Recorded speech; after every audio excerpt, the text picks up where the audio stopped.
Newport, a coastal gem with breathtaking views, historic mansions, and whispers from the past that never seem to fade. But beneath the charm of its cobblestone streets and grand estates lies something sinister. Spirits that refuse to leave. Stories that refuse to die. And tonight, we're peeling back the veil of Newport's haunted history to reveal the ghosts that still roam its darkest corners. So, lock your doors, turn off the lights, and get ready as we explore the most haunted places in Newport. Nestled in the heart of Newport, Rhode Island, Belcourt Castle stands as a monument to opulence and mystery. Built in 1894 by Oliver Hazard Perry Belmont, a wealthy socialite and avid collector of art and antiques, the mansion is a breathtaking blend of French Renaissance and Gothic architectural styles. Its grand halls are adorned with intricate woodwork, towering stained glass windows, and ornate furnishings that transport visitors back to an era of extravagance. But beneath its luxurious facade lies a darker legacy. Belcourt Castle is said to be haunted by restless spirits tied to its cursed artifacts and storied past. The source of the haunting is often attributed to the eclectic collection of artifacts housed within the castle's walls. Oliver Belmont was known for his fascination with medieval relics, many of which he acquired during his travels across Europe. Among these treasures was a suit of armor, standing ominously in one of the main hallways.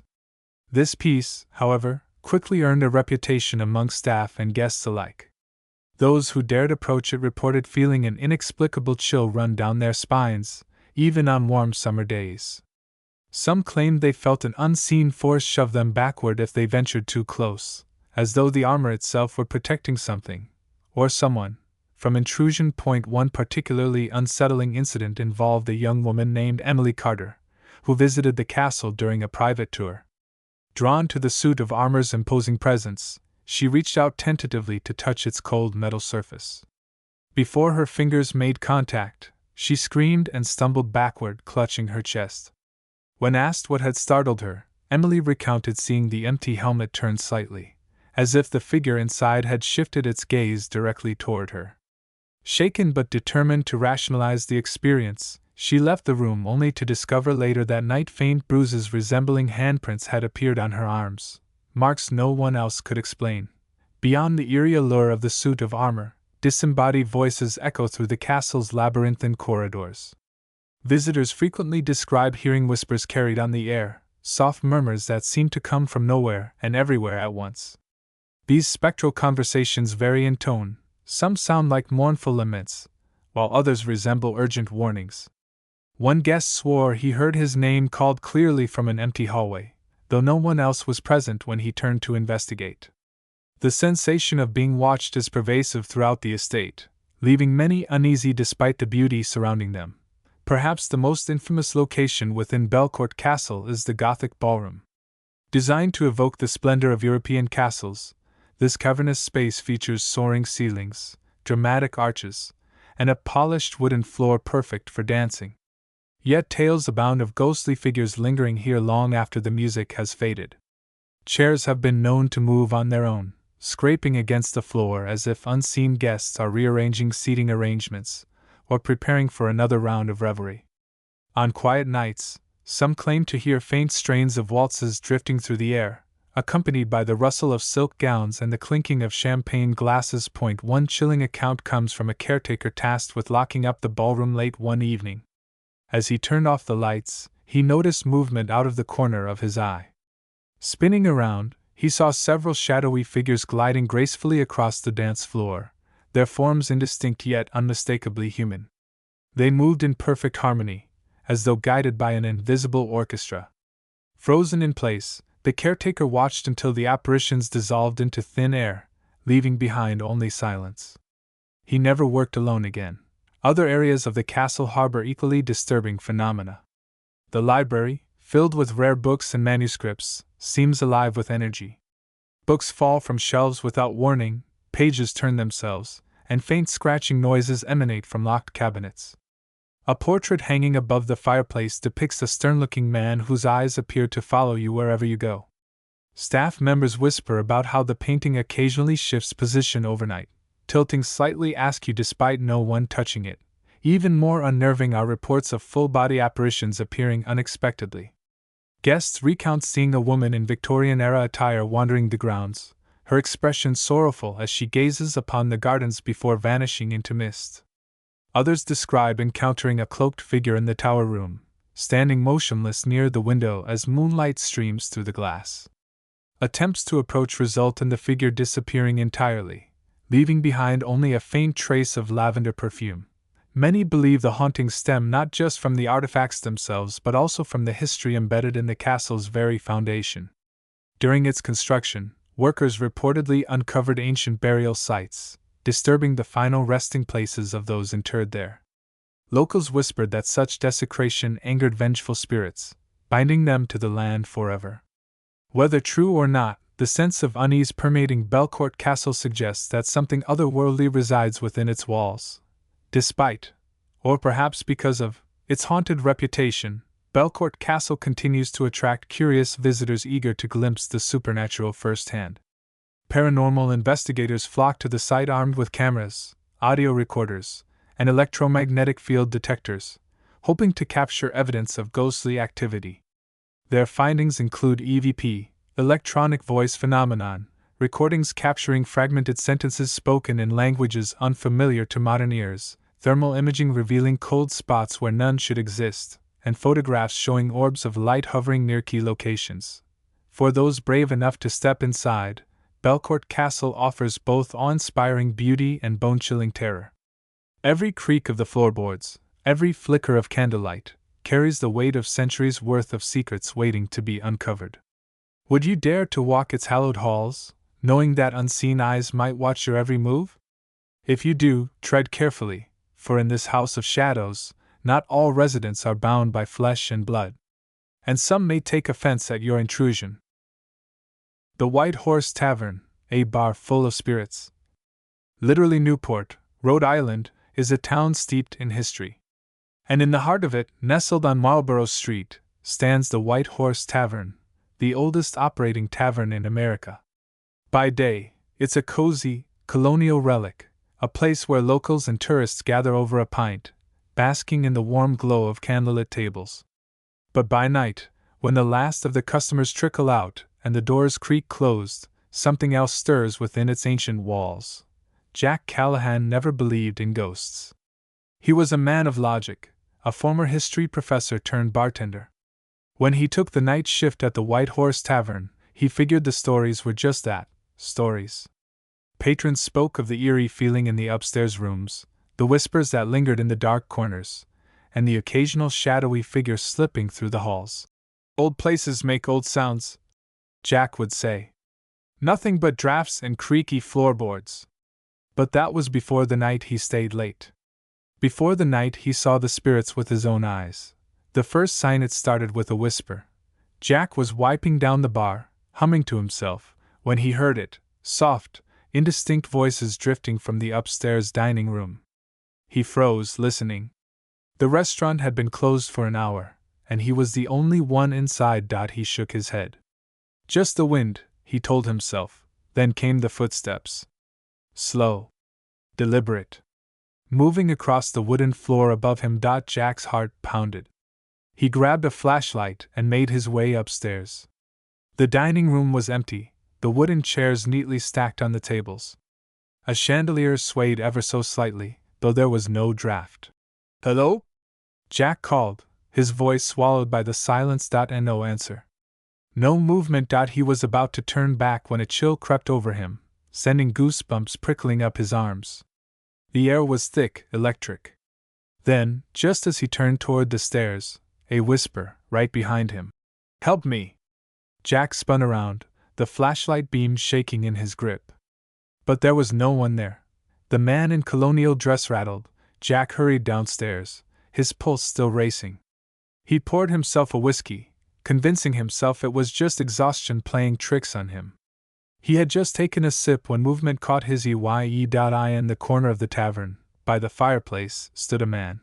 Jack nearly dropped his glass. The figure was dressed in 18th century attire, a long brown coat, knee-high boots, and a white cravat.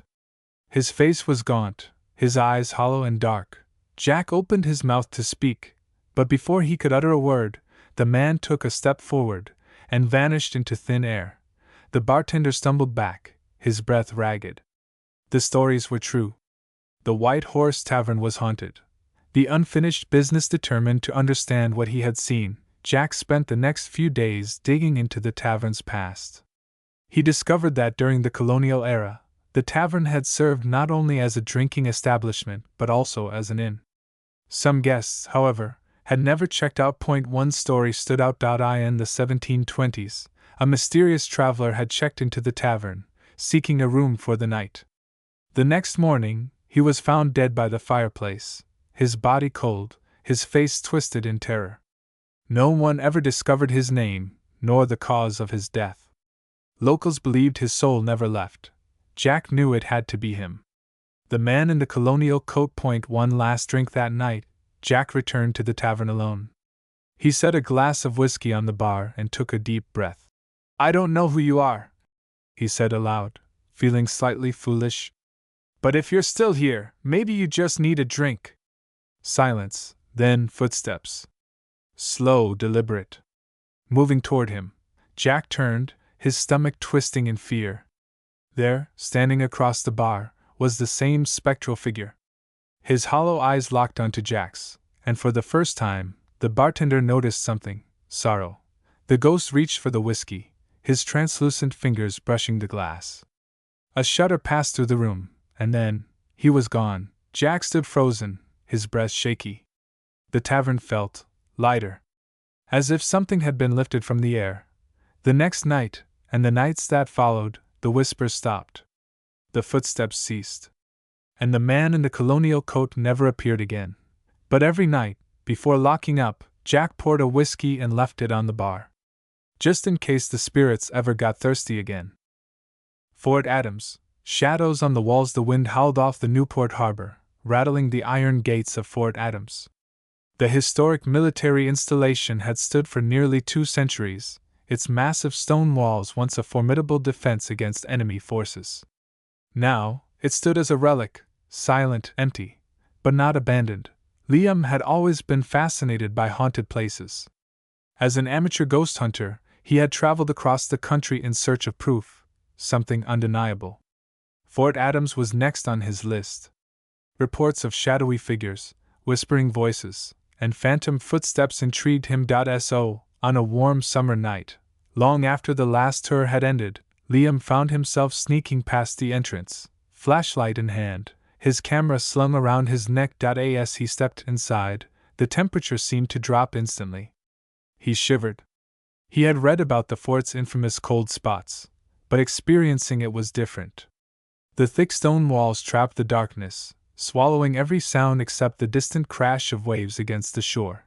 His footsteps echoed as he moved cautiously through the main corridor, past crumbling barracks and rusted cannons. He paused, scanning the walls with his flashlight. That's when he saw a shadow, not cast by him, not cast by anything. It flickered for the briefest of moments before vanishing into the darkness. Liam's breath hitched.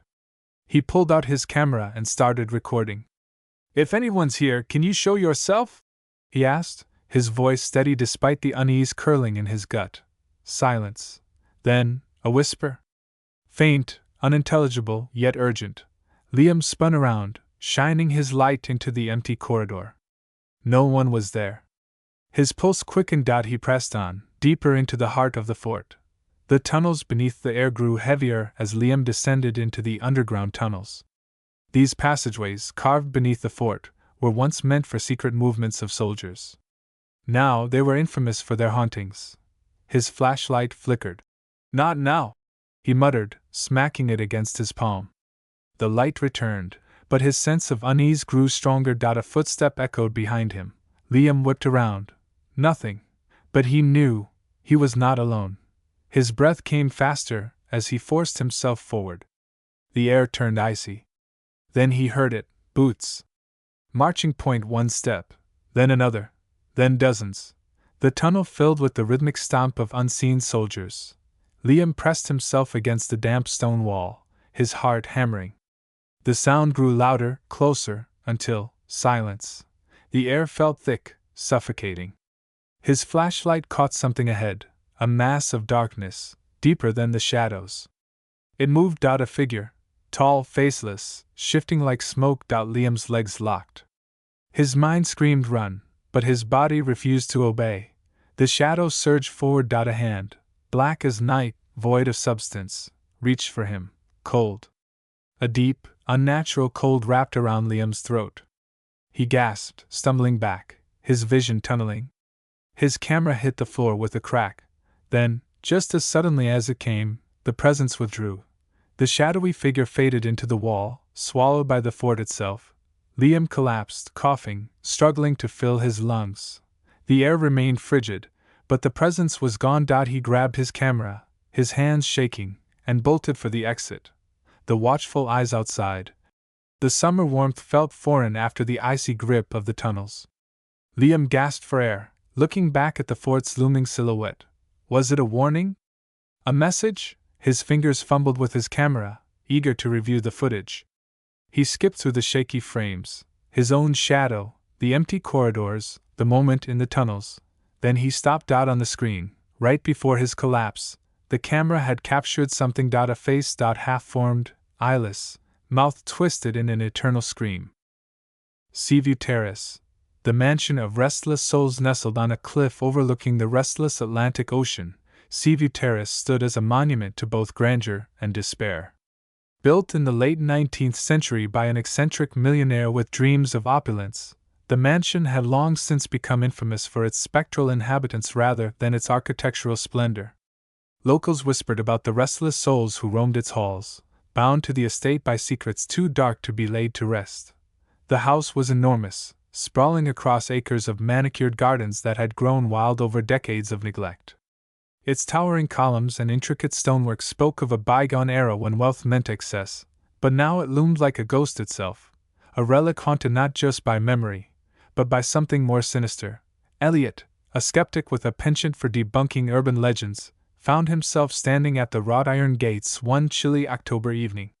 He had heard the stories, the woman in white drifting through the corridors, the phantom piano melodies echoing through empty rooms, but he dismissed them as mere folklore. When his friends dared him to spend the night inside Seaview Terrace, he accepted without hesitation. After all, how could a crumbling old mansion scare someone like him? As Elliot pushed open the creaking gate, the wind carried a faint scent of salt water mixed with decay. The mansion's silhouette against the moonlit sky sent a shiver down his spine, though he quickly attributed it to the cold air. Armed with only a flashlight, a voice recorder, and his unwavering skepticism, he stepped onto the gravel path leading up to the front door. Inside, the air felt heavy, almost suffocating. Dust coated every surface, and cobwebs draped the corners like funeral veils. Elliot's footsteps echoed eerily as he moved through the cavernous foyer, his flashlight beam cutting through the oppressive darkness.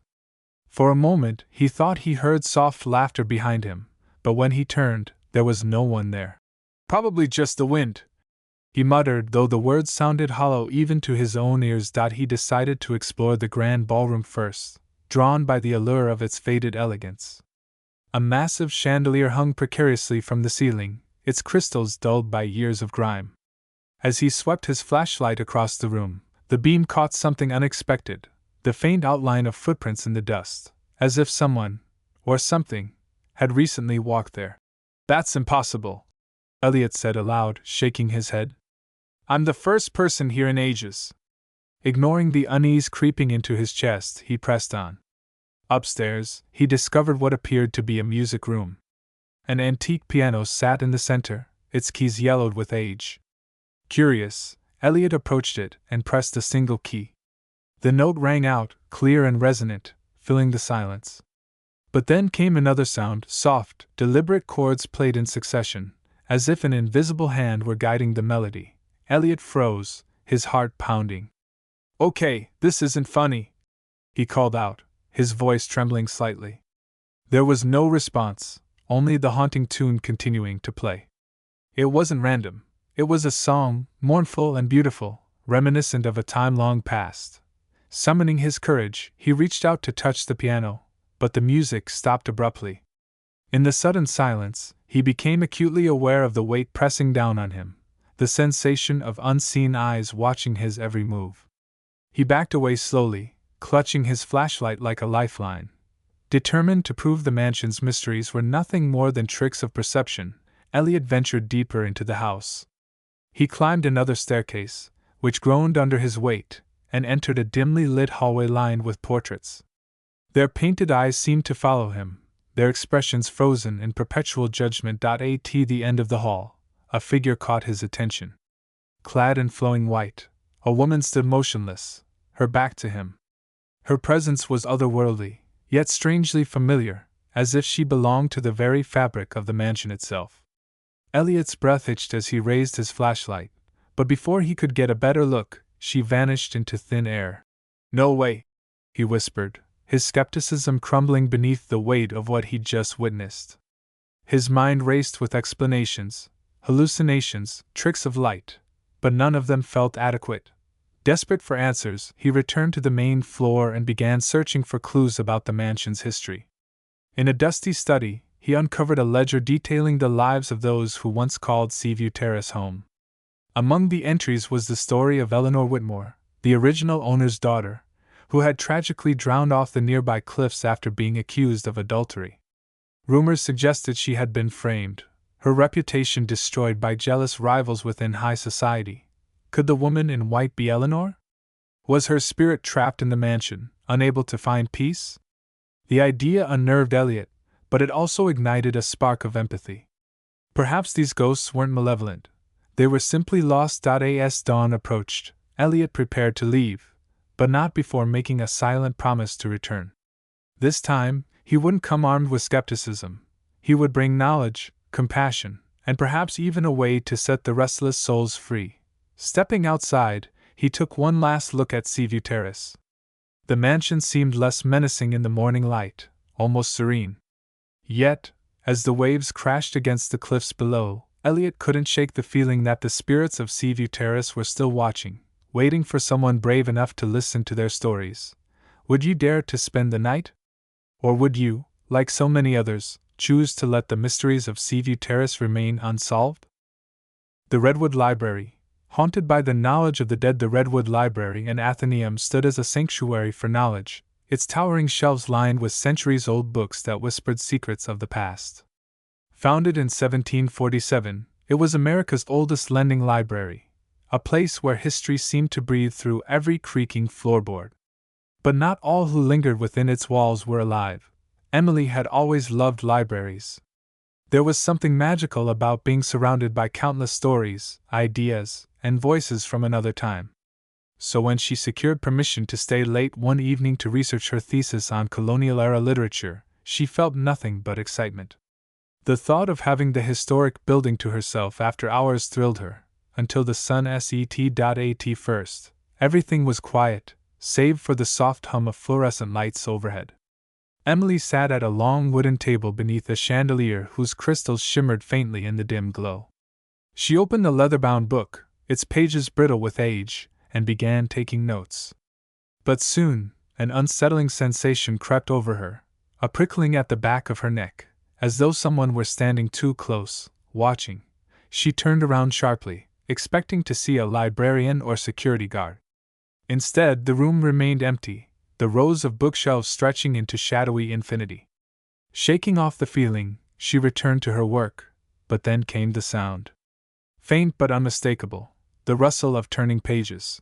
"No one else is here," Emily muttered under her breath, trying to convince herself it was just the wind.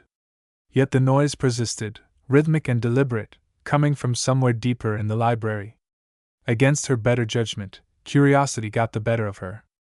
Armed with only her phone's flashlight, she ventured toward the source. As she passed between the towering stacks, the air grew colder, and the scent of old paper mingled with something metallic, like rain-soaked earth. At the end of a row, she froze. There, illuminated faintly by the moonlight streaming through a stained glass window, sat a man hunched over a desk. He wore clothes from another era, a frock coat, waistcoat, and cravat. His fingers moved deftly across the yellowed pages of a journal, though no pen was in sight. "Hello?" Emily called out, her voice trembling. The figure paused but didn't look up. Then, without warning, he vanished, leaving only the faint impression of his presence, and the lingering chill in the air. Emily fled the library that night, clutching her notes tightly. She never returned, unable to shake the feeling that the spirits of the redwood weren't just haunting its halls. They were guarding their knowledge, ensuring it would never be forgotten. And perhaps, in some small way, they had shared a piece of it with her. Would you dare to sit among those ancient books, knowing the dead might watch your every move? Newport, a place of beauty, history, and ghosts that refuse to be forgotten. From haunted mansions to eerie taverns, from shadowy figures in tunnels to books that whisper in the dark, these spirits remind us that some stories never truly end. So, the next time you visit Newport, keep your eyes open, listen closely, and remember, the past is never as far away as we think. Thank you for joining me on this chilling journey. If you enjoyed this dive into the supernatural, don't forget to like, subscribe, and hit that notification bell, because there are always more ghosts waiting to be discovered. Until next time, stay haunted.